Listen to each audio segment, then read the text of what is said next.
Hi and welcome to this week's Three Legs Four Wheels F1 podcast. It's Paul here with... Sean. Chris. And Ian Brady. Oh, Lord. Now we have to start that again because for the podcast listeners that makes no sense. And we'll No, be but now they're going to starting have to go the back podcast and listen with to the beginning of the YouTube show to get my joke. It's fucking meta. The opening of this week's podcast is brought to you by Jacques Villeneuve. I might just have to do that. Yeah. No! You can't say a name. I think we're all getting A giddy. nice name. We're all getting giddy due to a lack of F1 action. Yeah. Yes, let's blame it on that. All right, he's come off his meds. Yeah, that'll do. But at least we have the first test this week.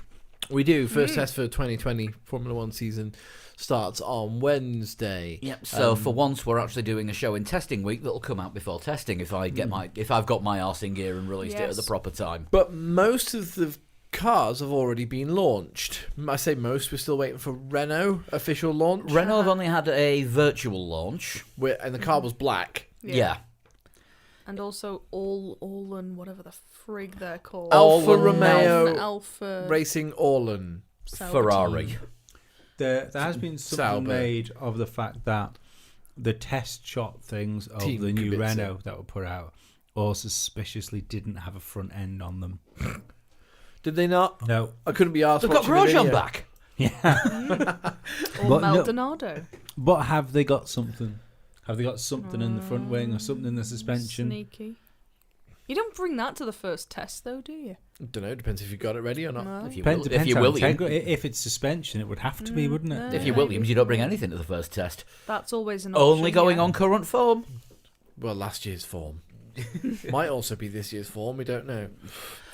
They've got a schedule out and everything. They know who's in the car on what day, so that's more than they had Okay. this time last they year. they have really actually stepped think up to they've the done mark something. and been like every other team.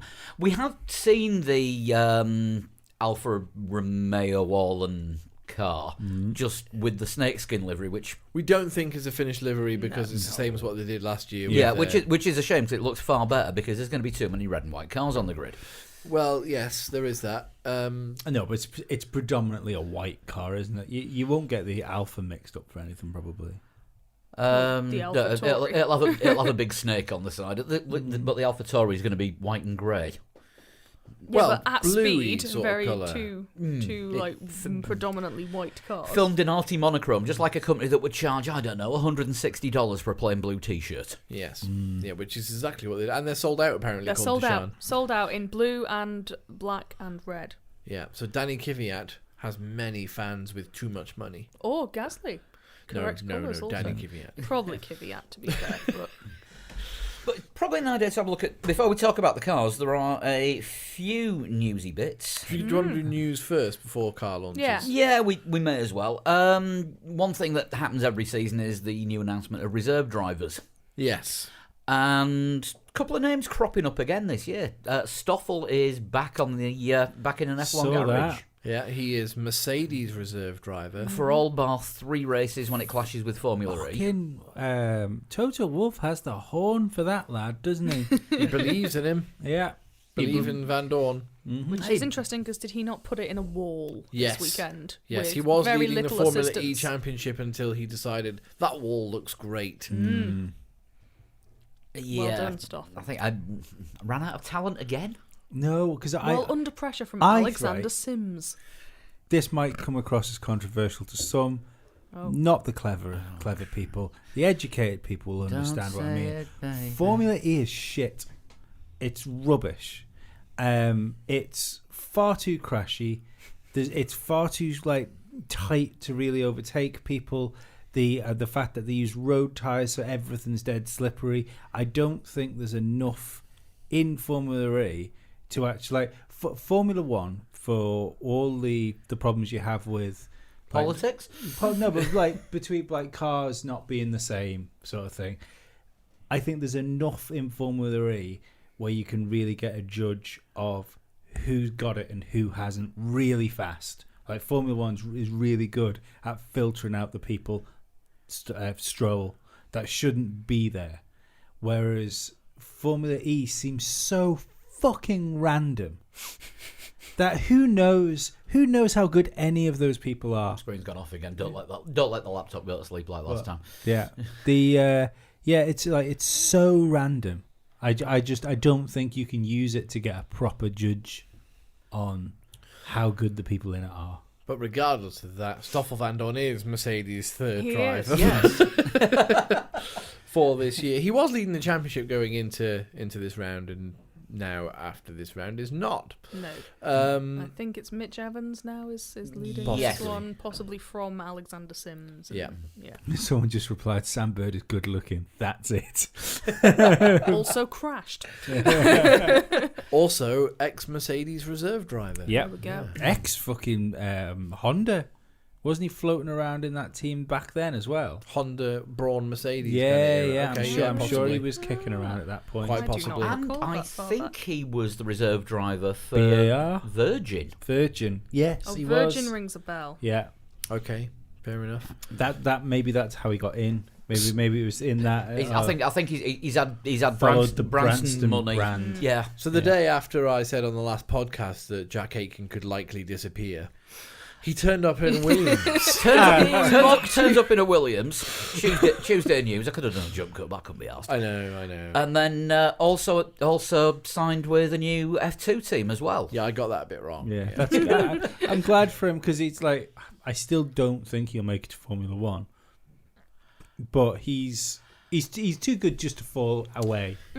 I think there's a decent racing career for him. Yeah, somewhere. yeah. Probably sports cars or something. Maybe but even he might even scrape ass season somewhere if he gets the back in, like down the back end of the field or something. bit of luck. Someone has a bad year and disappears, maybe. But yeah, I think he's definitely at the sort of. He was at the sharper end of F2 last year, wasn't he? So I think he needs to get himself into a seat. He needs Latifi to be shit, so Russell to destroy him, Russell to go to Mercedes next year, and Williams not to want to keep Latifi. Let's just see what happens between him and Dan Tickton, because they're going to be racing in the same series in identical cars. Absolutely convinced that Dan Ticktum's going to win the Formula 2 championship. Convinced. Not Mick Schumacher. But according to you, personally Mick am Schumacher was going to win it. no, I didn't. All he's done is finished eighth. I said he will be in Formula 1 no matter what he does. Yeah. Because of his surname. I would stick my money at the moment on Schwartzman. He could. Mick Schumacher could do a headstand on his car on the grid and peel a banana with his toes, and you still get into a Ferrari. Kevin Magnussen made it to Formula 1 because of his surname. We love a bit of nostalgia, and it helps.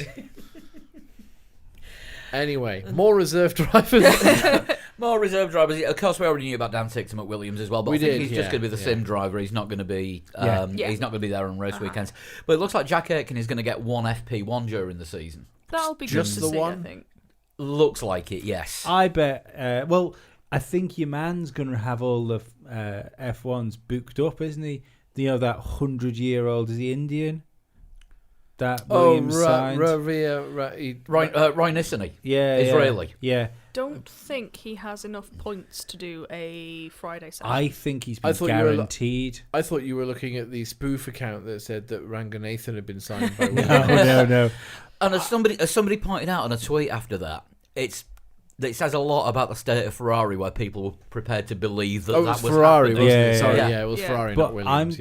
I'm convinced that he's been guaranteed FP1s. but he can't if he doesn't have the super license he points. hasn't got the I'm sure I read experience. it. He can have like a private test, but he No, can't. maybe that's it then. He can fanny about in like a 3-year-old car on some track. He's also not 100 years old, he's 25. You're thinking of his dad, who tried to qualify for one race and didn't. He looks 100 years old. He looks well too old to be getting into Formula 1. Yeah, he does. He looks older than he is. Hard to tell there because he's got glasses on, so you can't see the eye. It was like Bruno Mars. And that might be an old picture. Doesn't say. Ah. Let's have a look at what he has done. Nothing. Yeah, he came Moving on. 22nd in F2 in 2018. That's Moving his on.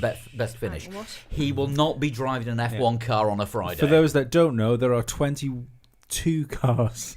Mm-hmm. This is not ideal. Hang on, he must have beaten someone. He's beaten the odds. Oh, he beat 2 drivers that season, Nico Kari and Dan Ticktum. But neither of those did a full season. Yeah, they just only did a couple 1 of race each, cards. didn't they? Yeah, he also finished behind various drivers who didn't do a full season. Yeah, it's not good. Did he finish behind Ranganathan? He wasn't racing. Let's say he finished 2018. He finished behind. Finished behind Santino Ferrucci. There you go. That says sign. everything. Who was clinically useless. He's there to give Williams some much needed cash. I think so, yes. Because Williams are like, it's a rebuilding of Williams, and they're not doing exactly the same thing that they've done for fucking years. No. So have Ferrari announced a reserve driver yet? Not that I have seen. Look at Padoa. Look at Padoa. Look The at other Padoa. ones who have announced their reserve driver, though, are Renault, who are going with Guan Yu Zhou, who was shit hot in F2 last year. Yes. Yeah. That's a fair appointment, I think you could say, as a reserve driver, especially after they've decided Jack Aitken's not the man for them. Anyone else with reserve drivers? I'm assuming it's still Buemi for Red Bull. I think they Sergio Setikamera at McLaren.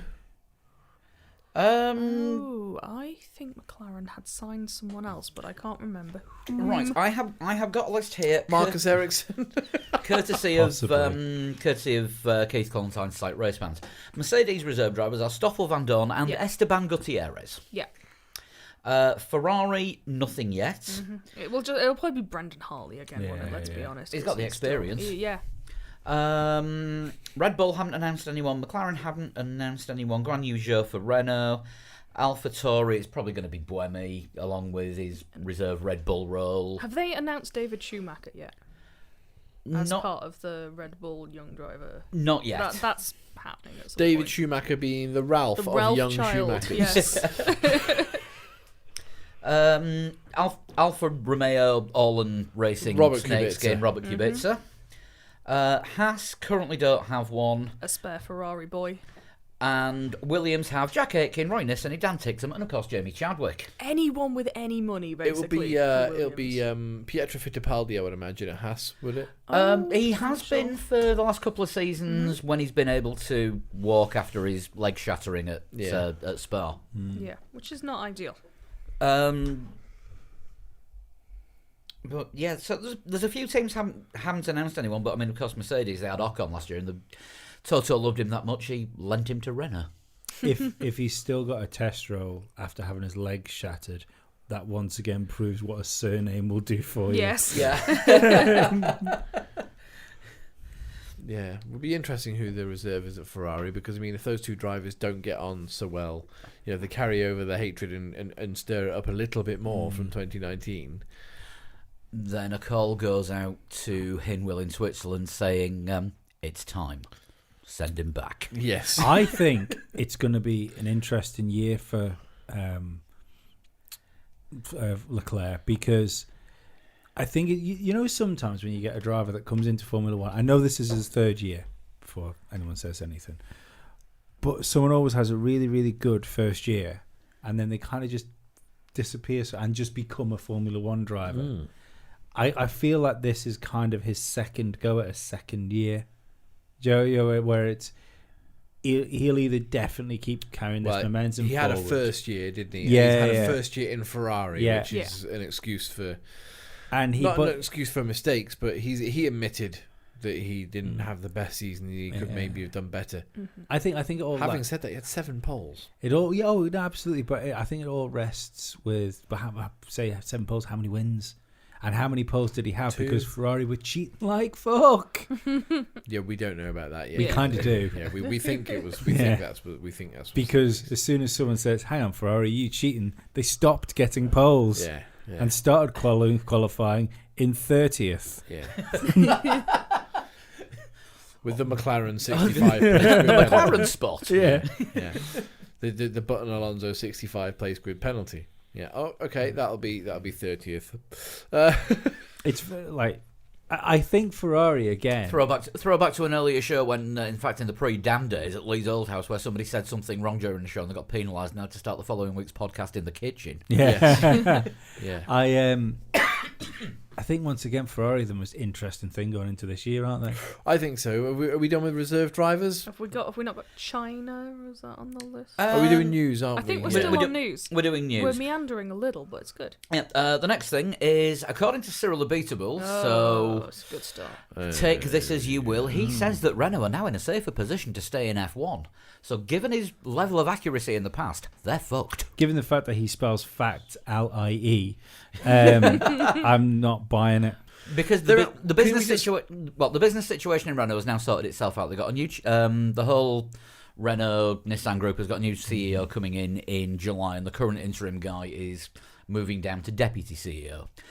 And he says because things have stabilised at board level, that shows the commitment's there for Formula One. Rubbish. No, it doesn't. Rubbish. It's a new boss. He's going to want to make his mark on the company, and if they're losing money, they are Out. And Unless he happens to love motorsport.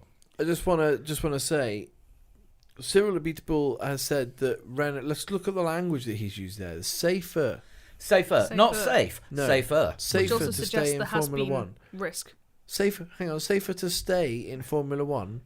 That doesn't mean they're going to be anywhere near the sharp end of things. No. That's CEO Just speak. That's not CEO speak because you're talking about CEOs. That's team owner speak or team leader speak for, yeah, we'll be there.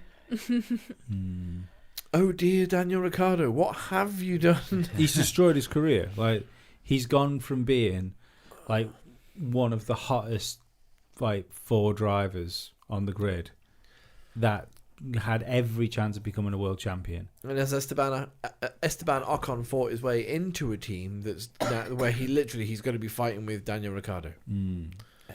Oh, they are going to fall out. Yeah, quite likely. Yeah. Quite likely. I think Ricciardo has, for want of a better word, Alonso'd his career. But he's very rich. So's He is Alonso. very lit, yeah. He's got a lot of money for At his least troubles. Alonso got 2 world championships on the way there. Got him out of the way early. Yeah. Winning early to avoid the rush. Yeah. He might end up getting replaced by Alonso for next year.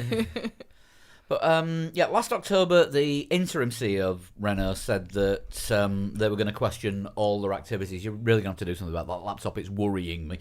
Well, just stop worrying about it. It's fine. They were going to question all their activities, including the F1 programme. But despite the announcement this week of the first company-wide losses for a decade, this is not sounding good. When was it Renault last pulled out of F1? Was it about a decade 2010. ago? So a decade ago. Yeah, 2010 was the last Renault It was the year after Crashgate. Mm-hmm. Yeah, and then 2011 was Lotus, I think, first season of Lotus. That's when Genie Capital bought into I think. the team, and then 2012 Genie Capital owned all the team. Yes. So last time they made losses, they left F1, is what we're saying. Yeah. Okay.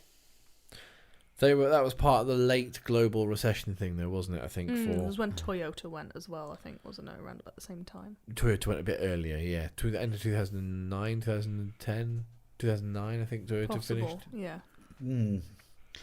But according to Abiteboul now, the new CEO comes in June or July this year, and he thinks they're safe because of this new guy. Rubbish. Maybe he knows the guy. Maybe he's got photos on the guy. Maybe. But just to obviously, Mr. Abiteboul knows more than we do. Fucking around the table in the Isle of Man. Does he? Do we think he really does? No, maybe not how to run a Formula One team, but certainly about maybe the structuring of Renault.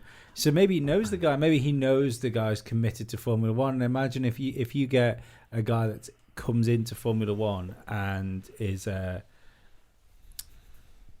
gets the chance to go and see how the Renault Formula One team's doing, and I can see how that would be addictive and how you would want that to work. Yeah, I think part of Abiteboul's job now is to actually sell the Formula One lifestyle to this new guy. Yeah. And I think that's what everyone has to do to get the sponsorship, isn't it? Essentially. Yeah, pretty much. Let's see, what else is there? Sorry, I just found out my bad practice. Chinese Grand Prix. The next thing I've got written down is Sport Pesa. Okay. Yes. Who, up until today, were the title sponsor of Racing Point. Because up until today, the Twitter account was still called Sport Pesa Racing Point. Okay. Yeah. And now they are BWT Racing Point, and Sport Pesa appear to be in some kind of bother because they are losing title sponsorships with various forms of sport left, right and centre. Yeah. They used to sponsor Everton Football Club. They put out a statement at the weekend saying that they'd parted company. There was another one. Everton have been sponsored by their own community scheme, I think, at the moment. Are they a betting website? Yeah. The Kenyan. Yeah. Kenyan-based, with a presence on the Isle of Man. Yeah, the Irish FA have also severed their ties with them. They had a deal. So, yeah, and it's all companies severing their tie with Sport Pesa, not them. Not Sport Pesa pulling out. Are we seeing another of these sporting sponsors that overstretch themselves and all of a sudden everyone realised, hang on a minute, they haven't actually got the money? Quite likely. Maybe, yeah. I mean, at least it's not happening halfway through a season. You know, I'm sure Racing Point got paid what they were supposed to get paid last year. Yeah, I mean, they'll be rich from it. I'm not going to even acknowledge that. You should. You got one chuckle. I'm still... that was a chuckle of sympathy. I'm still surprised that we're not seeing like more Tommy Hilfiger stuff on the Racing Point. That's because it's Tommy by Lewis, isn't it? Yeah, because the deal's been signed with Mercedes. Mercedes have the...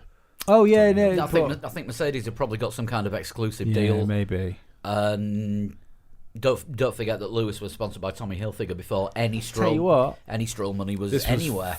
This is the fourth season of Lewis's collection with Tommy Hilfiger. So. I'm not a fashionista by any stretch of the imagination. Some of the Lewis stuff of this new line he's got, fucking cool. The jacket is fucking ace. Really nice. I haven't seen any of this line, but looks really good. Previous lines quite nasty. Bad. Yeah, no, I thought some of it's genuinely wearable. Fair enough. Can I briefly circle back to the new boss of Renault? Yes. Because I've just been trolling his Wikipedia page, and there's an amazing trolling sentence. or trolling? A little bit of both. Which I've just lost. Where are we? During his time at Fiat, he was considered a protege of Sergio Marchionne, carrying a significant responsibility over the launch of the new Fiat 500. However, Marchionne was disappointed at his results while he was leading Alfa Romeo. So this is a man that has disappointed Marchionne. Given Ferrari's general performances during Marchionne's reign. Find somebody who didn't disappoint Marchionne. Yeah. Marchionne disappoints quite a few people as well. In his deadness. People in glass houses. Shouldn't take baths? Well, maybe. Well, with the curtains open. Depends what you're into, really. Moving swiftly on. Spot Pesa reports. Right, the Chinese Grand Prix. Cancelled. That's not a postponement. That is going to be a cancellation. Yeah. I can't see how they can reschedule it for later in the year. No. But the other issue is that Vietnam is now looking iffy as well, and that could leave us with 5 weeks. I think it would 5 week gap between races. I don't know what it is now, and I can only remember half of the numbers, but I'm almost convinced that it was they had 1,000 confirmed cases in Vietnam and 30,000 people in quarantine, I read. And that's within that was within a hour and a half's journey of the circuit. It's not ideal. Yeah, it's looking very iffy. Imola has now offered to step in if both those races are cancelled and hold a race in between the two. But Imola makes no sense. They've put in an application. Yeah. I mean, the last time a circuit applied to host a replacement race when one was cancelled was actually Jerez in 1997. Yeah. Because it was meant to be in season finale was meant to be in Portugal at Estoril, and they couldn't afford to repair the track because it was 90% potholes. Yeah. So Jerez applied and got it, and look what kind of race we got there.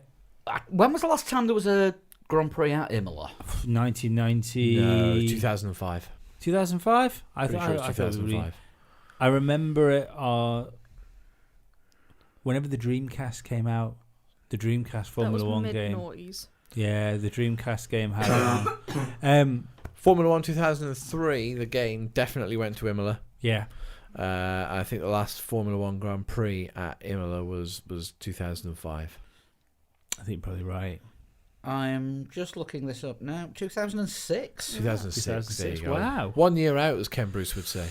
As of Thursday, by the way, which is the last set of figures I can find, Vietnam has 10,000 people under quarantine. Oh, is it 10,000 under quarantine? But only 16 confirmed cases. Right, okay. But it has what the Bangkok Post is describing as a porous border with China. So people just go in and out all the time. Yeah, I think that's what they mean. So yeah, like an open border. Yeah, just wander across. It's fine. So yeah, the Vietnamese Grand Prix is also under threat. In that case, you've got to wonder how many other places might be under threat. It's just these two at the moment. With Imola, it looks like they've put forward, as I was just saying there, like a formal application to step in. The only thing I can see that would ruin that is what on the calendar is after Vietnam. Is it Russia? It's Netherlands, I think. So that would make sense for them to go to Europe. Yeah, well, no, it's it would a be, bit of an odd one anyway. That I think. So it makes sense for them to go to Europe a bit would earlier. work. Yeah, Yeah. I'm sure it's Zandvoort straight after Imola. Not Imola. Yes. Maybe Imola. Yes, it is. Let's have a look. Vietnam is 5th of April, and the next race is Zandvoort on the 3rd of May. So if Vietnam doesn't happen, that will leave the entire month of April without a race. So yeah, I think it would make sense to put a European race in there. Tell you what, Germany's going to be pissed off, isn't it, if Italy gets a second race and they still don't have one? Well, but Imola are prepared to pay. Germany, that's true. You know, neither German circuit has the money. No. Was it Charlie Whiting who, before his death, went to Imola to sort of ratify whether or not it was ready for FIA top level sport? So they've been working on it for it a few is, and years, it's now officially Grade 1. It's officially a grade. It can now hold a Grand Prix. Yeah, it can hold. Yeah, as you say, Grand Prix, Formula 1, top level motorsport again, rather than. I don't mean this in a derogatory way, but rather than just like the Italian GT or European GT series that it had been holding for a few years. Yeah. I always liked the circuit. That's when I said, because I didn't realise it was going to Netherlands straight away. Would Kimi Räikkönen be the only driver then to have driven at Imola previously? Because Hamilton didn't start until 2007. Unless it's someone in a feeder series, maybe, but as an F1 as Formula 1 driver, yeah. As an F1 driver, right. Unless Alonso surprises us all and comes back this year. Kubica. Kubica could step in with... Been... 2006 he would have been there. Was it because was he mid-season he came in? Maybe, yeah. Might be, have missed it. I mean, most of them's been round there. But, yeah, there's... obviously, everybody associates Imola with what happened in 94, but it still is, even though they've reshaped that Tamburello area to a chicane, it still is a great race circuit. Yeah. It's one of my go-tos on like project cars and all the sim games that I've got. Even that chicane up the top of the hill, it's ace because it's blind when you go into it. Yeah. I like it. No, I mean, if it does come back at least, it'll be a welcome addition to the calendar. I can't see it. Would it go under? This is the thing. Would it go under the San Marino Grand Prix, or would it be? But we were joking about this before. Is it the Chinese Grand Prix in Italy? Luxembourg Grand Prix was at Nürburgring. What is it? MotoGP called there? They've got a San Marino and Rimini Coast Grand Prix, which is in Italy. That's at Mugello. Misano is a Mugello. I can't remember. It's the one that's near Rimini. Yeah. It's the Marco Simoncelli World Circuit or something like that, isn't it? There's a ridiculous quantity of naming in this race. Yeah, I think that's Mugello. I think possible. I might be wrong, but yeah. But I mean, the way these things work, it could be the Swiss Grand Prix. Haven't been to Rimini and San Marino. San Marino and Rimini are quite close, but it's surprising that they call it San Marino and Rimini Coast because it's about an hour's drive. We have the first Rosbergian Grand Prix. Yes. Oh, yes. Because he speaks Italian, so he feels a bit Italian. Yeah. Only when he wins in Italy. Yeah, and then does Seven Nation Army. One for each of the countries he claims to be from. So yeah, we might not have seen the final confirmed calendar. That's quite exciting in itself, though, isn't it? Well, we don't know where we're going in a month. You do quite often get changes like that, and Formula One is big enough to put those changes in place, but it's a decision that's going to have to be made very soon. Mm-hmm. Yeah, to sell tickets, to sell the event as a whole, and the way that Liberty do Formula One, it's not like it used to be where nothing happening. Thursday, some trucks rock up. Monday, they've all gone home. That's it. It's finished. They'd like to have events on around the tyre selections as well. When it's a flyaway race, you make your tyre selections 14 weeks in advance. So teams have probably already picked their China tyres. I was just because even the work for a track that Pirelli isn't used to going to they work out what it's not going to be the same tyres for China that it is for Imola. But all the teams are based in Europe. Two are based in Italy. The rest are based in the UK. Sim work. What accurate track data do they have? Project cars. Circuit? Yeah, and coming back to tyres, Pirelli are physically going to have to make those tyres. Yeah, I think they'll physically have to go there and throw a car around. Well, Pirelli are Italian. Yeah, they're from Milan. It's just down the road. Yeah, so take Brandon Hartley, do some. Do you think the Chinese Grand Prix stuff? Do you think Formula One waited for Formula E to cancel first? Because it did seem to be like Formula E cancelled. What's Formula E postponed? And then went, there's no room. Formula E postponed, but the Formula E race was 2-3 weeks before the F1. Yeah. So, I don't know. Formula E, I think, left it till the last minute. And then I think F1 decided, well, if they're not going to do it, we probably shouldn't as well. I think Formula One waited for them because they as an organisation, they didn't want to look like the people that pulled it.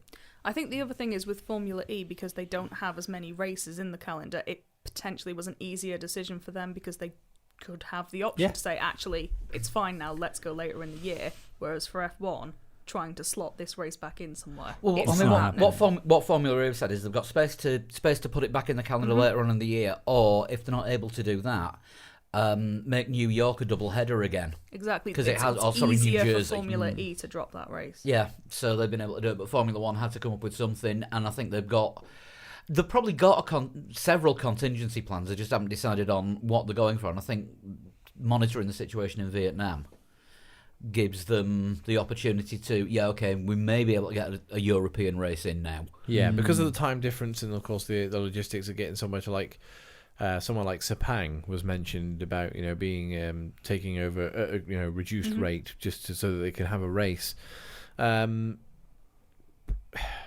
It's easier, as I say, for it to all happen around Europe, and that's not against anybody sort of outside of Europe. It's just that's where all the teams and all the facilities and everything is based. So if they need to get to Europe, they can do it in days rather than the weeks that they'd have to think about, because quite often stuff travels by boat to like China and Japan, etc. 3 sort of tankers, don't they? Yeah. Like there's 3 sets of the paddock in transition at any one time.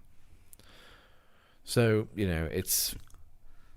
it makes sense to start. One paddock leaves China, and then the next time it's used is Brazil. So is it Australia, Bahrain, and then it would have been Vietnam. China. Zandvoort. So it could be Australia, Bahrain, Imola.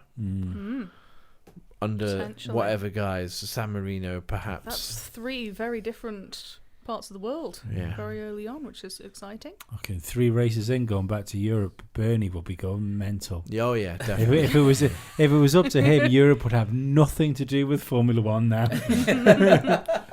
Let's just hope that later on in the year we're not talking about other countries having to be cancelled. Let's hope not. That's just thinking of other circuits that could step in if other places did get cancelled. I can't think of any sort of places that have been dropped that would be. I mean, obviously you got Hockenheim. Hockenheim's a possibility. Turkey keeps shouting, don't they? They do. I don't know if they got ratified. They said they had a contract, didn't they? Was that for 2019, but it never materialised? Like the Korean circuit, where the problem was that was 200 miles away from the nearest city, and no chance of any viruses. I think they only had 1 bus running to it every 6 weeks. Yeah.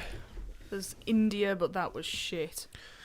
I think the Indian circuit is now, it's sort of been left to ruin. It needs work doing just to make it raceable it's again. It's a Dell call centre now. Estoril.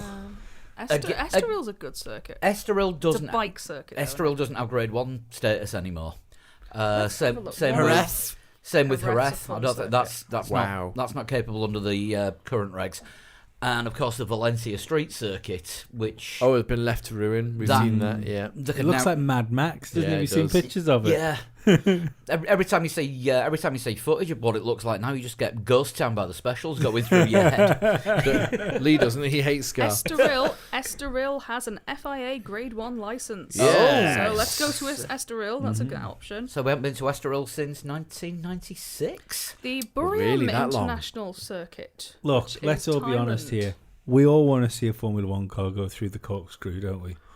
Laguna Seca. Oh hell yes! Yeah, if we're gonna have another race outside of Europe, let's have another one in America and have it at Laguna Seca. Look, can I rephrase Lee's comment? Last through We the all want to corkscrew see wins. Romain Grosjean go through the corkscrew. Unfortunately, there is only one other circuit which is Grade 1 1. license in the US, and it is the Indianapolis Motor Speedway. No. But it's been something called redesigned. Kuwait Motor Town. I don't know that one. I'm guessing neither it's in do Kuwait. Sounds like a showroom. Kuwait Motor Town. Yeah, it does. I mean, Fuji should still be on the list, shouldn't it? But then again, you go into Asia where Yeah. the problem Yeah, is. that's the thing. Buriram's caught my eye because that's quite exciting, and potentially they could get Red Bull money to pay for it. Can't but- help but think. Kuwait Motor Town, crazy cars at crazy prices. It's all the Fuji on abandoned this cars in the Middle East. You know, when the oil Fuji does prices not- drop. Oh no, there it is. I lost it. Fuji does. I charm customers like snakes. Fiorano, Aragon, Jerez. Fiorano. Yeah. It's got a license. Maranello, has Maranello got us? That's it. Maranello. Was that it? That's Fiorano, yeah. Surely it's too short. It's only 40-something seconds, isn't it? Just have more laps. Fiorano Lots is of laps. 2.997 kilometres. So Jerez you mentioned there as well. So Jerez is Grade 1 listed. Jerez is Grade 1 listed. Yeah, pretty much everything that's on, Project MotoGP. Cars. No, MotoGP calendar, pretty much everything's on it. Magny-Cours? Oh, Magny-Cours. What if we had a Formula One race round the Indy 500 circuit? We can do it the opposite way round. Use the banking. It would be No. Only the Grand Prix circuit at the Indianapolis Motor Speedway is licensed. It would be tragically. slow as hell because there'd be no regen, and every car would be down on power because you wouldn't actually be able to generate any energy from braking.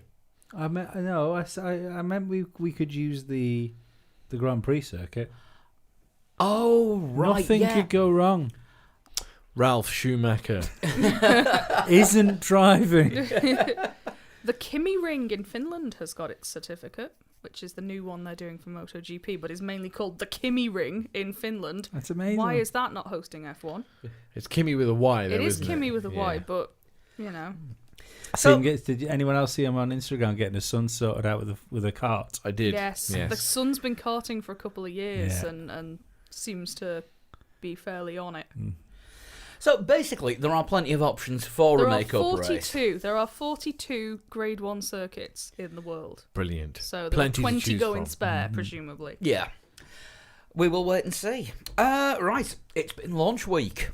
Yes. Has. We have seen some new cars, or we have seen some new computer graphics. In the case of Renault, I am tired of seeing Formula One car launches now are turning into like Mortal Kombat character select screens. I just expect them to be bouncing around like that next to the cars. Doing a little sort of rear axle wiggle. Mercedes, Ferrari, and who else did a pull the cover off the cars, even though it wasn't McLaren. McLaren and Alpha AlphaTauri. AlphaTauri. So Yeah. 4 of the teams did that. Racing Point have done drivers clearly stood next to the car, so they have a physical car. I don't know if they've done an actual, hey, here it is. Ferrari's Williams- launch was painful. Williams have released Usually stuff is. on track, so we know that the They've car got a car. exists. But again, it's they've filming. been in Barcelona today filming. Yes. Yeah. McLaren were in Barcelona yesterday filming. Correct. We were in Barcelona up until Friday, Haas- missing all this. Haas have been filming in Barcelona. What I as did get from the Ferrari launch was, and I know Ferrari, red, we get it, but you can use different coloured lights.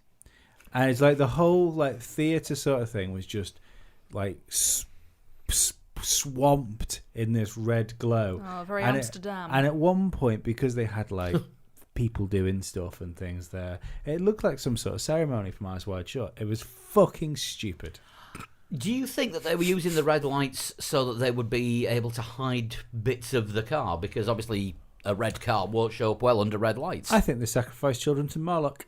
Sebastian Vettel was, when he was asked about it, said the car is a bit more red than it was last year. That'll be the lights, love. Jesus. Yeah. That was actually his comment. It's a bit more red than it was last year. The Mission Win Now logo's black, and that's the major livery change. Yeah. I have listened to the spiel coming out of Ferrari about this. It looks very similar to last year's car, but every component has been changed. It's entirely brand new, and nothing has been carried over. We've gone for radical change, and this is the way forward. And Ferrari, we're gonna push forward, and we're gonna win races. We're gonna be challenging for champions.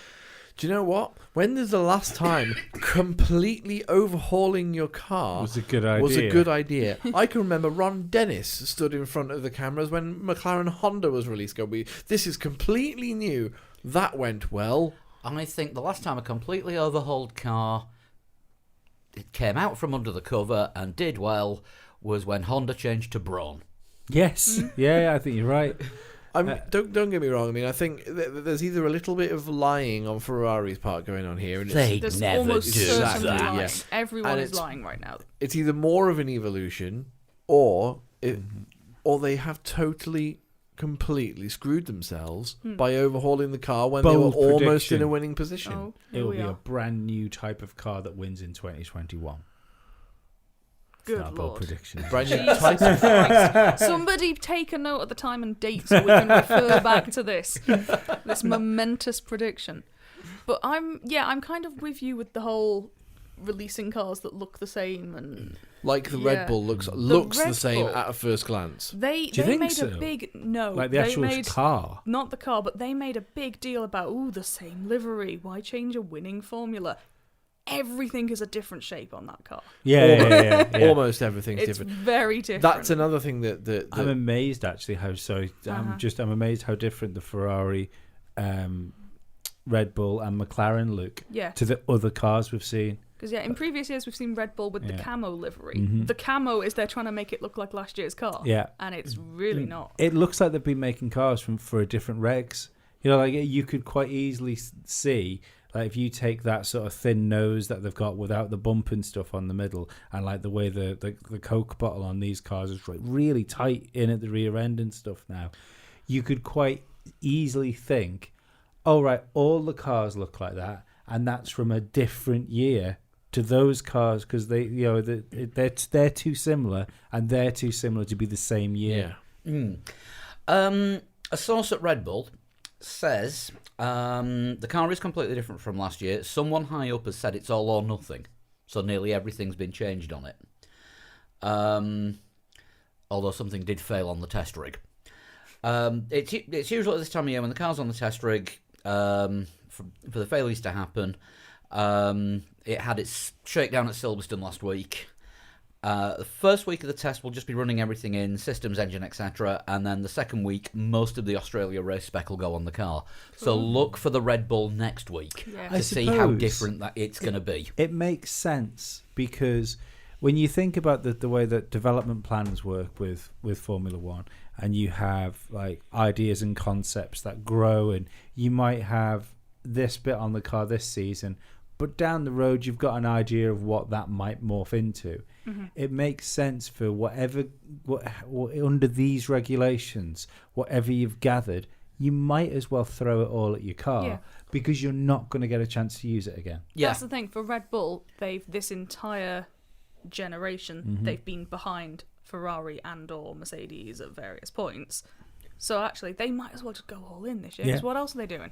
You see, Red Bull doing the overhaul thing, I should be sounding out the same warnings I said about Ferrari before, but it was Red Bull and it's not Ferrari. It's Red Bull and they do overhauls. Yeah. Mm-hmm. I think McLaren must have done the same thing because that car looks fucking nothing like last year's. Front end of this McLaren looks like last year's Red Bull. Do you think? I think so. Yeah, McLaren, don't forget, because a lot of the comparison pictures you're seeing between this year's McLaren and last year's McLaren include the front wing that last year's McLaren was launched with, and they changed that roughly a third of the way through the season. Decided to that's so narrow. The car has lost weight all over the place. Oh yeah. But the nose is, but the front wing is a big change. But it's McLaren themselves are saying we've built on what we did last year. We've optimized what we had. The sound coming out of McLaren very similar to the sound coming out of Mercedes. Yeah. It's the car that was basically what we had at the last race at the end of last season, and we've been working on it for roughly a year. We've now brought the two cars together. And when you look at the cars, it's clearly not. They look like because we're saying that Red Bull have overhauled obviously everything. It's not the same car. No, but I'm just saying, we're saying Red Bull have overhauled everything, yeah? Certainly on the outside. Yeah, but Red Bull are saying they've overhauled everything. Yeah. But they're not saying a source within Red Bull. But McLaren and Mercedes are the two cars that look most like the so-called overhauled Red Bull. So that would suggest they've been overhauled as well. The front ends are different. And the backs is fucking miles different. The Mercedes, the two cars for me that I've seen so far, where the back end is so ridiculously tight and sweeps in so early from the side pods. McLaren's well the smallest. No, it's Mercedes and AlphaTauri. AlphaTauri. Go back and have another look at that McLaren. I've had a look at the McLaren. It's not as tightly packaged as the Mercedes. I think that is a tight back end. AlphaTauri. Have a look at the AlphaTauri from top. They've been very clever. Their side pods don't extend all the way out to where the wings are. The side pods aren't as wide as any other car. No, side pods look do too nice. Seem slimmer across the The board, side pods on the AlphaTauri are incredibly slim. They've taken the side wings out further for the barge boards, but the actual side pods are quite slim, which means they've been able to taper it in earlier. And for me, it's the AlphaTauri possibly that has the slimmer. Good-looking Toro Rossos in the past, though, and it hasn't done anything for them. What was it? The 2017, the James Key car, the Cola one, Red Bull Cola, the one that looked like that you stuck it next to the Mercedes. Yeah. And it was either 2017 or 2018. Yeah, 17, I think it was. But it's my favourite livery. I mean, AlphaTauri have actually announced that they've got a closer tie-up with Red Bull technology. Well, yeah. How do you get closer? Well, no, everyone's suddenly going to get a close tie with technology groups, aren't they? Because of the partnerships going into 2021. They don't count towards a salary cap. Yeah. So, we haven't really seen the Alfa Romeo. We've kind of spoken about that. That's apart from the snakeskin livery. Yeah, they've been very cagey with the photos that they've released of that at certain angles, so you don't actually get to see what's going on. Yeah, certainly at the back end and the a lot on the sides because they've had the dark livery with the carbon fibre turning vanes in front of it, so you can roughly make it out, but the photos aren't really high def enough. No, the Haas. They released the livery photos, and I'm not sure whether that was on this year's car or last year's. I think there was some similarities, but I think it was kind of a hybrid. I think it was just a render of a Formula One car. It was a render. I think, but I agree with Paul at the same time. I don't think it was completely the 2020 car. Looks if it is, it looks very basic. It's a revert back to the livery they were using before Rich Energy got involved. Maybe, yeah. Yeah, I mean, don't forget that when they reverted to the Spec 1 of the 2019 car, all of a sudden it started to be a bit more reliable and the tyres actually didn't generate ice cubes. And bits of it did look like last year's Ferrari, because that's what I think they've ended up like. The last time Haas was good was when it looked like last year's Ferrari. No, when it was last year's Ferrari. I think you'll find Haas having a very similar car to last year's Ferrari. That wouldn't surprise me because with them buying everything in kit form, they need something a bit more reliable to put it together. And I think if Dallara have got more info from Ferrari on what they did with the car, because the Ferrari was good at certain points of the year. Last year, better than the Haas. Yeah, I think that it was the best car at certain points of the year last year. Yeah, until people said, "Hang on a second, what are you doing?" Yeah. Till somebody went, is that legal? And then all of a sudden, shh, just lose those 0.7 per lap. One thing we will do, though, on the Three Legs Four Wheels website this week, once all the cars have done their full launches and we've actually seen them on track, we will put up like an article with pictures of everything so you can have a look at actual cars. And I will get around to doing the season guide as well, like I did last year. I've got to be honest, I don't like the McLaren livery as much as last year's. I think it's fine. It looks like... Fine is like 5 out of 10. But I think... I don't think last year's... I like the orange, yeah? I like the orange and blue. Yeah, but I don't... I think there's more they could do with it. Do you know what I mean? I have noticed they've left a giant space on the back of the car, just ready for a title sponsor to come in and go, there you go. To be announced in the next week. Yeah, because all of their sponsors are small logos on just on the top of the side pod. They're Except not really, for Husky Chocolate across the entire the back rear of the wing. rear wing. Yeah. But for me, it's waiting for there's a title sponsor coming in that's just going to be, here you go, here's plenty. Is somebody going to say Kimoa? No. Just feel like say, like, lads, listen, you know what you need to do to make your car look nice?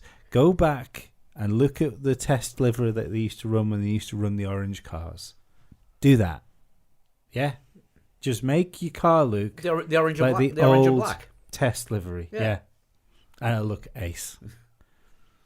Of course, we have to, with this year's McLaren, we have to play Hunt the Kiwi because it's on there somewhere. Kiwi? Yeah, they always put a picture of a Kiwi on the car. They do. Yeah. Mm-hmm. Yeah, Hunt the Kiwi. Sorry, yeah, now I understand. I was thinking like a fruit. Papaya and kiwi. Yeah. It's either a smoothie or a face pack or something. Yeah, I think McLaren are they've left that space blank intentionally because they've got something in mind. Maybe not. Maybe it'd just be like the 2018 McLaren where it's just orange. Until May, it'll probably say something like "Watch us at Indy," and then after May, did you watch us at Indy? Yeah, maybe. Or it's like just one step away from just writing your brand here. Possibly.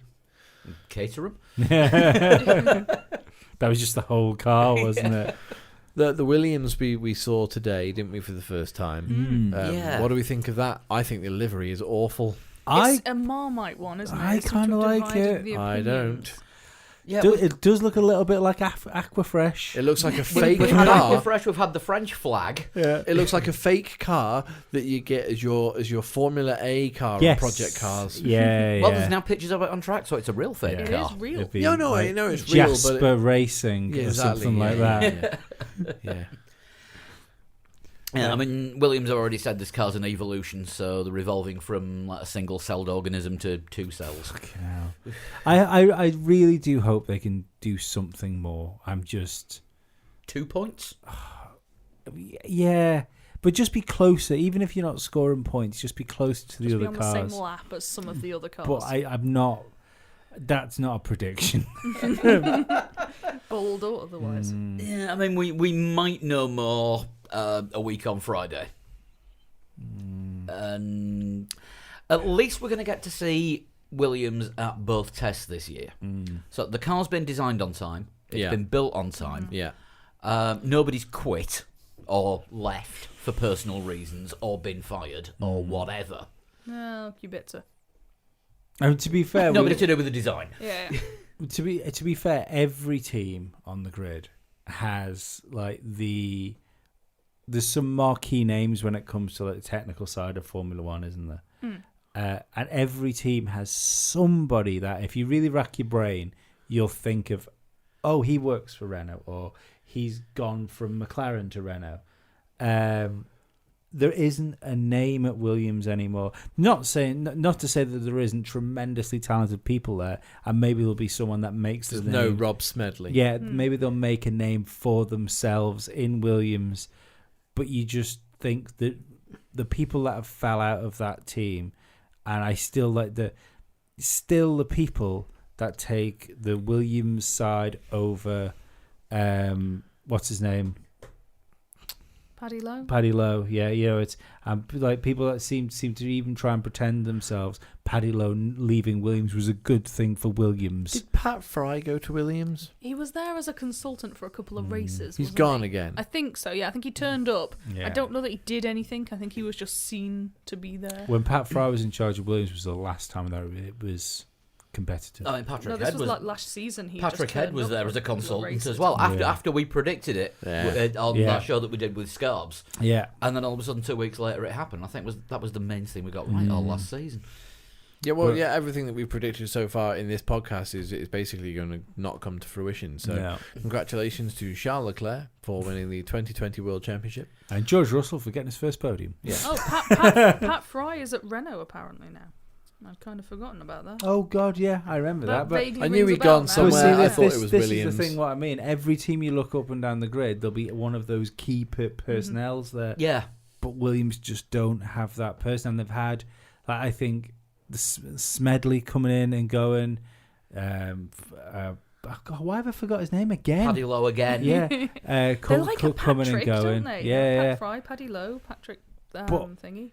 Head, that's the one. These people wouldn't be disappearing, coming and then going if there wasn't something seriously wrong inside that team. It does seem like there is. I think the problem looks like a horse.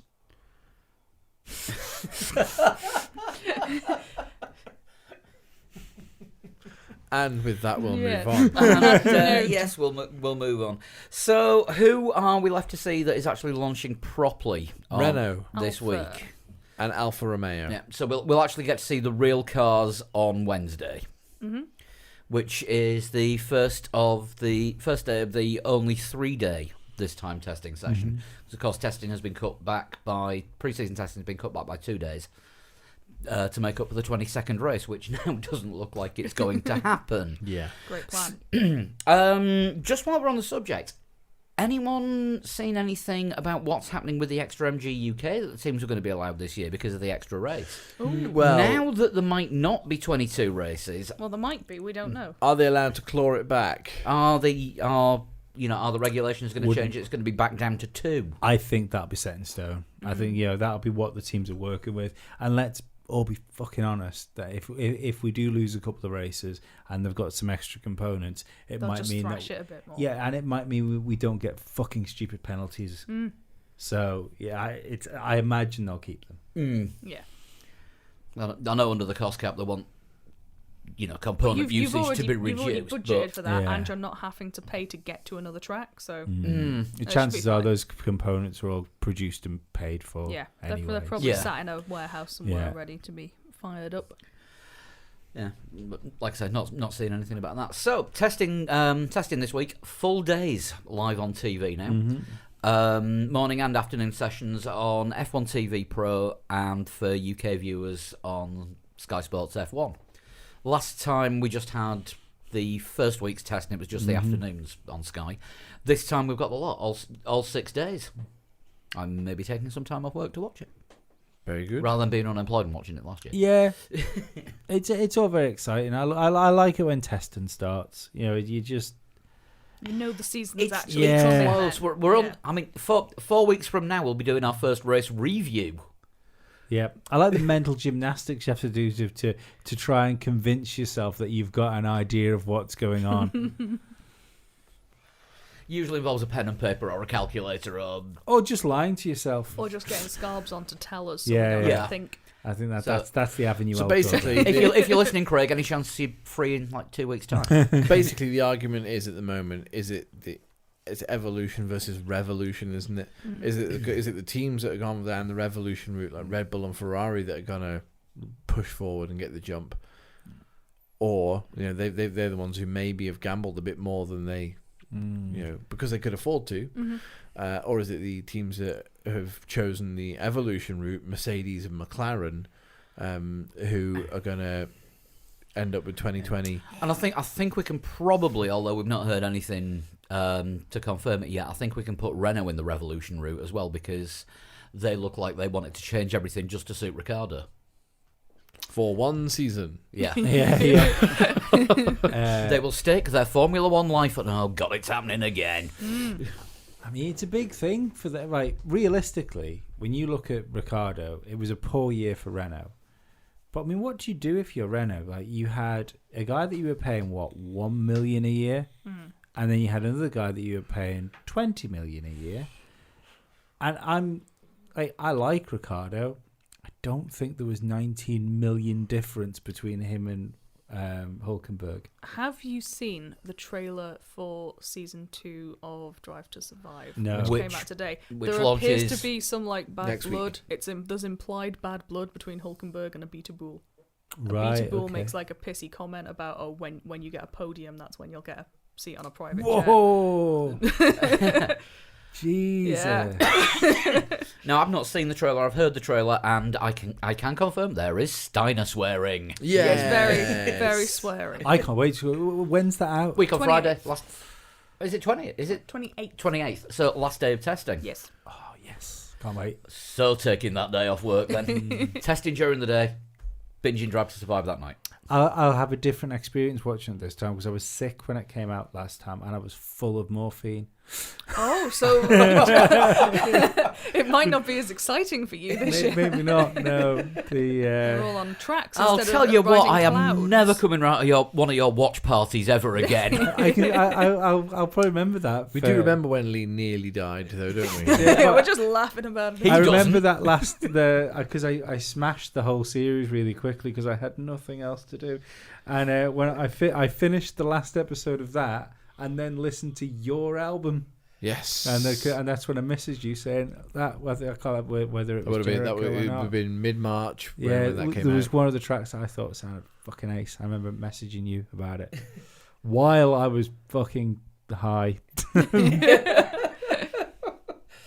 Lee said it whilst he was high. Everybody, you know my music's good.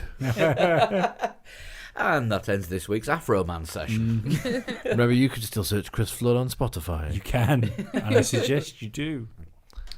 So, I think that's about it for everything that's come out so far this week. Mm-hmm. Now we just wait and see what the cars do, actually, on a circuit. What's everyone's favourite looking car? Ooh. Oh, God. Livery-wise, AlphaTauri. I would agree. Same here. Livery-wise. Yeah. Car design-wise, I think either the McLaren or the Red Bull. Yeah, I like the look of the Red Bull. I would love Alfa Romeo to stay with the black snake skin just because it's different and it looks cool, but they won't. It'll just be red, white, and black like last year's was. I'd like it to look more Alfa-y, if you know what I mean. Like I know, like last year's car kind of looked like a Sauber with an Alfa Romeo logo on the side of it. I'd like the livery to tie it more to Alfa Romeo, like some more gold and some more green involved in it, and maybe even play with the like the characters on the Alfa logo, so you could have a snake on it somewhere or something like that. Big sign on the side pod saying, "For the love of God, do not get this wet." A snake eating a man. Strangely enough, get that on the car. Yeah, that's on the Alfa logo. But just something that makes it feel like Alfa Romeo is in Formula One and not just the name in Formula One. I know what you mean. Mm-hmm. Like I say, I still like the idea of the snake print. Because, just reminds me of 1980s hair metal trousers. Snake print looks like McLaren's T's logo when they were going orange. Remember when they had like the break underneath the thing where you could see the orange starting to break through the car? Yeah. Also, the best snake livery is still, of course, the Jordan. Bitten and Hisses one. Well, they did it for two. Yes, very good. They did it for 2 seasons, didn't they? They had that for 2 seasons, and then went to the Buzzing Hornets. Yes. Yeah. That was that was a good one. Right, probably shunt time. Why not? And did you get the? Oh, just before we do, just a couple of people have sent in tweets and messages about their 3 legs, 4 wheels memories. Yes, shall I read some of them out? I did get some tweets. If you've got some details there. Yeah. Before we shunt, so I can't get accused of cheating while shunting, which sounds very rude. Yes, thank you for everybody who got in touch with me on Twitter about your first experiences to Three Legs Four Wheels podcast. We turned 5 this week. Yeah, it was 5 years ago as yesterday we recorded our first show, which has never been heard and never will be because the hard drive that it's on died. And I think it was that show that killed it because it was terrible. Hard drive committed suicide. Basically, yeah. I'm taking one for the team, guys. It took us 3 goes before we actually got one well enough to put out. Yeah. So one of I think the very first person to respond, unsurprisingly, Mike McPherson. Hi, Mike. His favourite Three Legs Four Wheels memory. He said, "Man, too many to recall," but I would say it was a moment we added Scotch to the conversation. It's the second time I mentioned Mike and Scotch in one evening. So. He is our Scotch correspondent. Let's face it. Yeah. Andy Hicks said that his first episode was episode 97, where we used the Formula 1 97. I think that was just as we were starting the 2017 season. Mm-hmm. Paul's having a coughing fit. This is my favourite part of the Tonight Show. Lisa says that's when everyone started listening. I found you guys after Canada last year. I've listened to all of 2019 and I'm slowly getting through the back catalogue. So somebody there listening to all previous pods, which you can still do. I think that's great, yeah, and I love it. But I don't understand it. I don't understand people that listen to topical, like news-related programs. In retrospect, some people like to know the history of the sport, I suppose, especially recent history and how good we are at talking about it. I think it's great. No, I think it's great. I think it's a tremendous compliment as well that people do it. And long time listener and contributor Santerio Nasty says, I remember listening to the first Three Legs Four Wheels episode about Kimi's win at Austin during the 2018-19 off season, and then Pablo 100 and Flood 21 trying to pronounce my name and absolutely mangling it. And that tweet got 9 likes. Yes. If you are a new listener, and particularly an international listener, and are getting in touch for the first time, and you have maybe a slightly tricky name for those of us who are not from your country, please include a pronunciation guide for our sanity purpose. Yeah. Or don't and watch us butcher your name. Expect butchering. Yeah, I've got a fairly easy one here. Sooty Corbett. Yeah. My first episode I listened to was number 54, so not that early on. I don't know, it pretty much was. Pretty early, yeah. 200 episodes ago. Yeah. Monaco 2016. I won a competition and stayed in Cannes for a week, and then went to the Grand Prix. Made me fall in love with the sport all over again, and I've not missed a single race or podcast since. I just got a tweet now from Gemma saying, I forgot to do this. I honestly can't remember my first memory of you lot since it was such a long time ago now. But I know that I've met some lovely people through the pod and wouldn't change it for the world. That's nice. dead nice. Thank you. So if you're only Gemma. a casual listener, then there's a real community going on where people make friends among Three Legs Four Wheels listener fan base. Yeah, I mean, so thank you, Gemma. That's very nice of you to say. We do the shows live on YouTube every week, and there's always healthy chat going on. I'm just going to have a quick look at the chat now and see how healthy it is. You don't want to be having a look at the chat when we're shunting, though. No, that we is are true. about to shunt. I'm just going to have a quick look, and the first thing that I've seen is Mike McPherson talking about Scotch. Good. Right, laptop short. Right, who's this one from? This is from Jono Millsy. Right. Oh, we haven't heard from John over a while. Yeah. Talking of long time listeners. Yeah. Right, one of the people that sent me a Jonathan shunt Mills. Like, not a strange way, just the not normal way. Right. The, carrier pigeon, was it? No, Instagram. Oh, okay. Okay. So you can say Picasso pigeon. Yeah. Look for a total shunt. It's got me with a big angry beard as my little picture, and you can send me to me as a PM those if you don't have Twitter. I was born. Yay.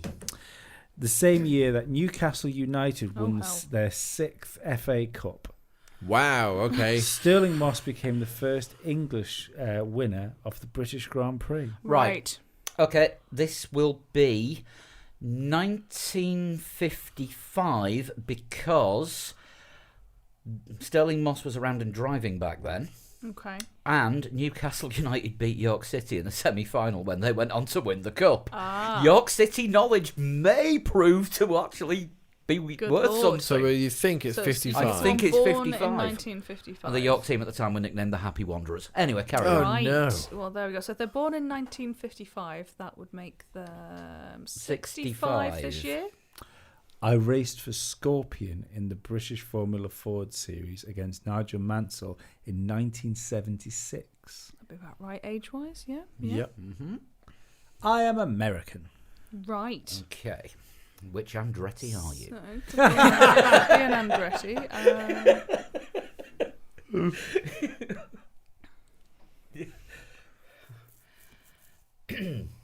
You need a guess on this one, don't you? Yeah. So I thought, Right. So let's think of Americans who made it as far as Formula One in the any time from late 70s to the early 90s. I think Eddie Cheever, That's a good guess. because he was around, and again, this is going on my ye olde knowledge. The thing that really got me into Formula One was the Panini sticker book. And I remember having his sticker, and because he had a gold car. Oh, okay. Slash twat. Eddie Cheever sounds like an 80s pop star, doesn't he? Is there an Eddie was Eddie Cheever Reader. Jr.? There's definitely a child Cheever. I think there is, and I think he's got a racing team as well. You could imagine him being like one under the charts behind Matt Bianco. just there with Rick Springfield. Yeah. I have tested for Brabham, but Olivetti, the sponsors, denied me the drive. Oh, bastards! Because he couldn't type. Couldn't speak Italian. No, I have no idea. No, but you let the funky music do the talking. That's two tonight. And went on tour with John Cicada. it's Robert De Niro. No, he was just waiting. He was. All right, I've milked it now. Yeah, I mean, I remember Olivetti being on the sides of cars. Yeah, What is Brabham Olivetti? specifically. Typewriter manufacturer. Right. Is it Italian? I think so. I think so. Yeah. So probably ruling out an Andretti then, because Yeah. If I'd been given the F1 drive, I would have broken down barriers. I am Roman Grosjean, and it would have been very significant. I am a Labrador. Unless we're thinking of a female driver, I was going to say, perhaps. this could be someone of a different race or gender. When I qualified for the Indy 500 in 1991, it was significant as it would have been. It was as significant as it would have been if I received the Brabham drive in 1986.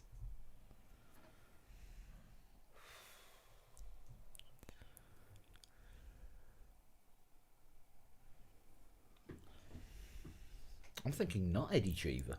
Possibly not. So 1991, if they're born in 55, they would be 46? Not 36. 36. Maths is off. I don't think it's a woman. I think there was a woman in the Indy 500 before then, and I think she had quite a bit of backing from Dale Coyne. I remember. I remember the documentary before last year's Indy. Yeah. I can't remember her name, but yeah, and I think she was in the 70s. I think so. Yes. I guess. Oh shit. Oh god.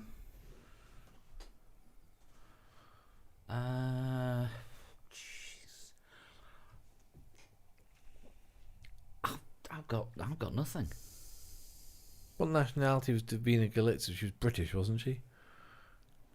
I don't know. By racing license, I think. I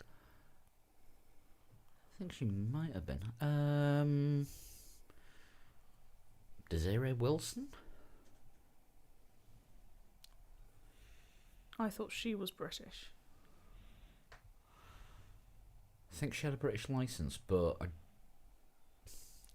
I think this one is very hard. I think it's good. I think it's good, hard. though. And We it's, like a good, a it's a good. challenge. It's a good thing that it's a hard But I one. feel I'm going to step in and say you might be barking up the wrong fanny. I've tried to tell them it's not a woman, but they're not. Let's go listening to Riccardo me. Patrese. That's a side shift. Would he have been? He's not American, but would he have been denied a drive at Brabham for some reason, even though he drove for Brabham? I don't think it was him.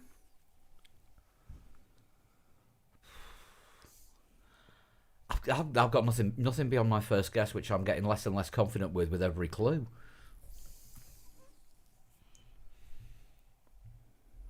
Gilda Ferran, how old's he? He's a bit younger, isn't he? Yeah, he's not 65. No. Looks it.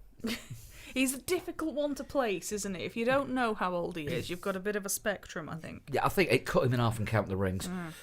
Do you want a double guess after the next three? Yeah, go on then. probably. When I won a race, I would perform the Muhammad Ali shuffle on top of my car. Right, okay. Okay. I have raced in NASCAR. Sorry. Okay. That narrows it down to just about any American. I mean, what was it? The Daytona 500, a field of 40 cars. It may still be going on at the minute now. It started this time last night. I have worked with the likes of Jack Roush.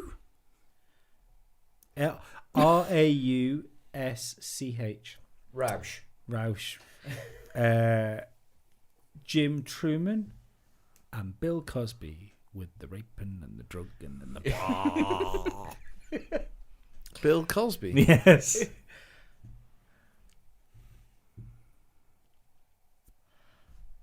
I am completely... I know less. I feel like we're probably looking for someone black. There is Dos Spaffers. I think. How old is Tom Cruise?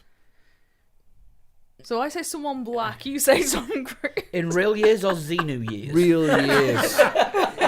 Are we talking Tom Cruise's character out of Days of Thunder? Oh, we could be talking about character. That's something I haven't seen. Hell. But yeah, I feel like we are looking for someone of some kind of... They would probably the look at someone first real. to do something, I think. Well, if they had a potential of a drive for Brabham when Olivetti was sponsoring them, that wasn't a cartoon series. No. But yeah, if we're looking at things like the Muhammad Ali shuffle and... Yeah, and... something being a groundbreaking moment. Yeah. Shall we go for Spaffer number 1? I have recently had a Netflix documentary released about me.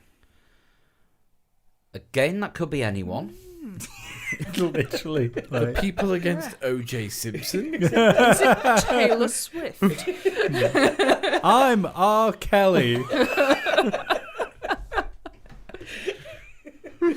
I still find it obviously it's harrowing, but I still find it hilarious that the world will get to a point where a documentary had to be released called "Surviving R. Kelly." Oh Lord! Oh, Spaffer number 2. Because not everyone did. Let's be honest. Let's carry on. Mm-hmm. I shouldn't laugh.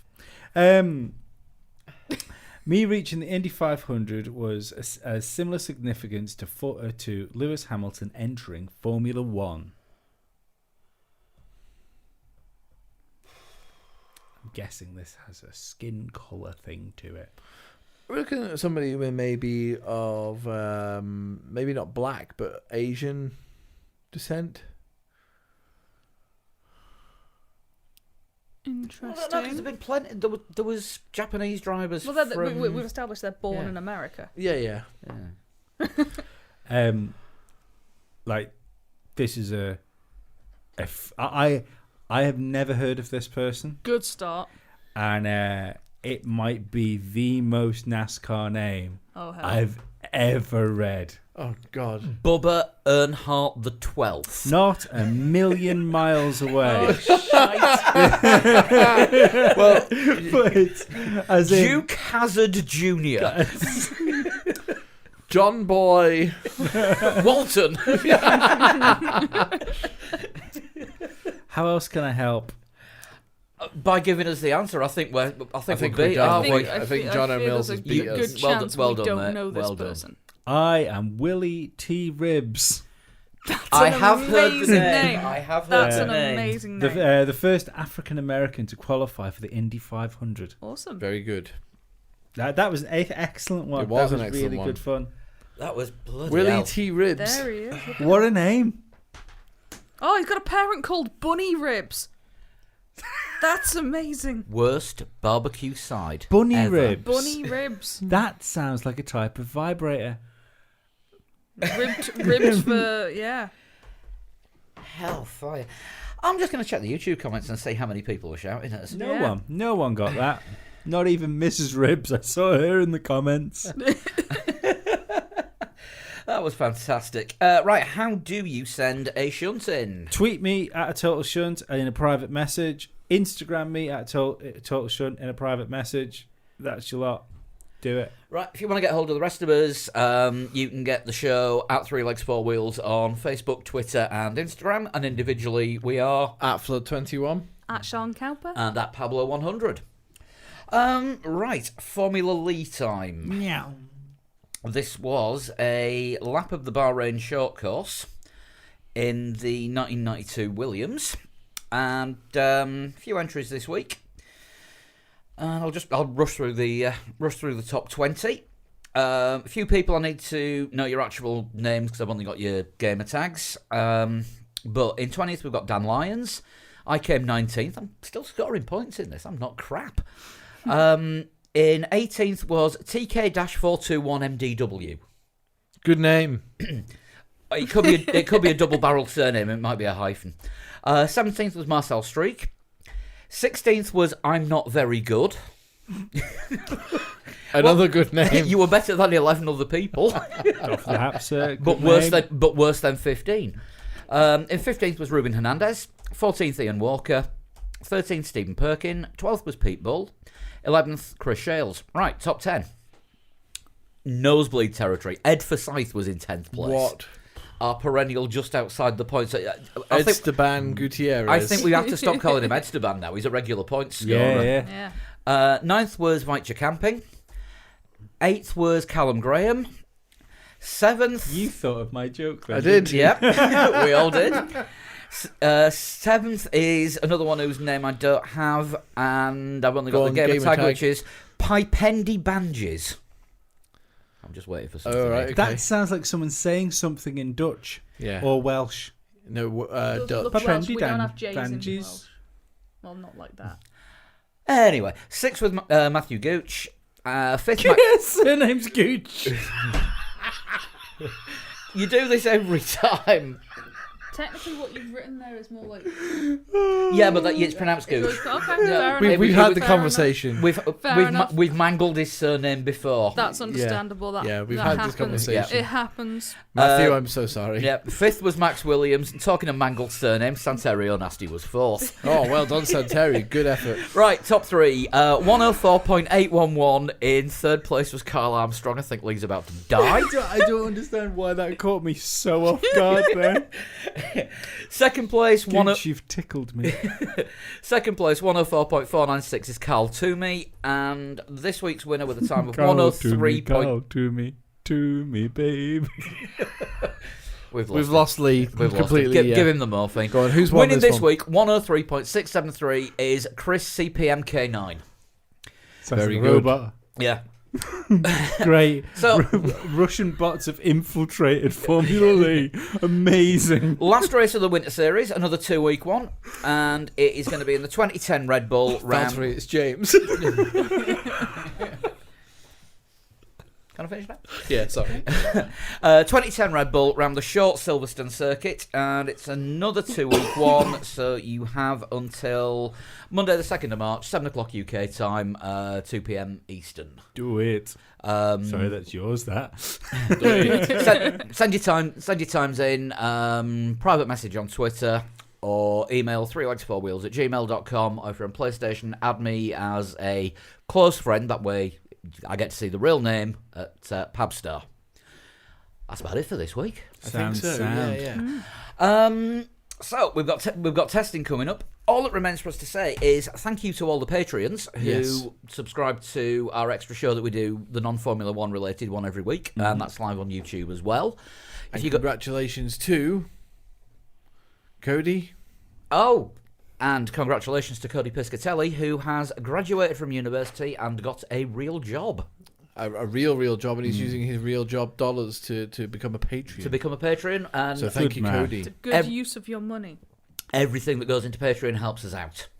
Yeah, basically. Keeps us running. Makes us do the recording. Buys all the technical equipment and biscuits and tea and cables and for those who watch on YouTube, you get to see our lovely faces every week. What a treat that is. Sometimes we even shave. Sometimes, yeah. But you can sign up by going to patreon.com/3legs4wheels. Donate anything from $1 a month upwards, and the more you donate, the more we like you. Somebody had to say it, and you did. Right, we'll be back next week, looking back at the first week of testing. Yeah, and see if we've actually learned anything. We won't have done. Probably not. But we'll pretend we did. Well, we'll learn if there are actually real cars. There will be real cars, and Ferrari will be looking really good in the Winter Championship. Just like they do every year. Yep. So until then, we'll see you next week. Bye-bye. Bye. Bye. Bye-bye.